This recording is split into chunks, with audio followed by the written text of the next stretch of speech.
In the northern refugee camp of Jabalia, food shortages are ever more acute. We go from one famine to another. Before we didn't have any flour, and now this famine is even worse than the last one. There's no fruit, no vegetables, nothing. All the UN and other NGOs are offering us is canned food. That's what people have been eating here for 8 months now. At the start of the war, aid entered the strip through the southern crossing of Rafah.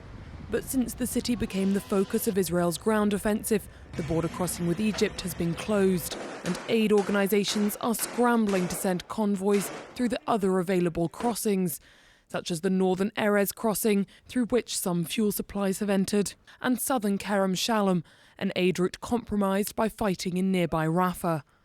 Amid outcry from NGOs, Israel announced on Sunday a plan to implement daily technical pauses along one arterial road in the Rafah region so that convoys could travel from Kerem Shalom to Han Yunis. But the United Nations say the measure is yet to yield results.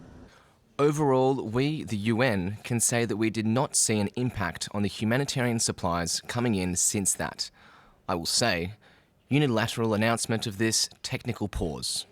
UN officials said that out of 60 lorries sent along the route on Tuesday, 35 were intercepted by armed men looking for smuggled goods.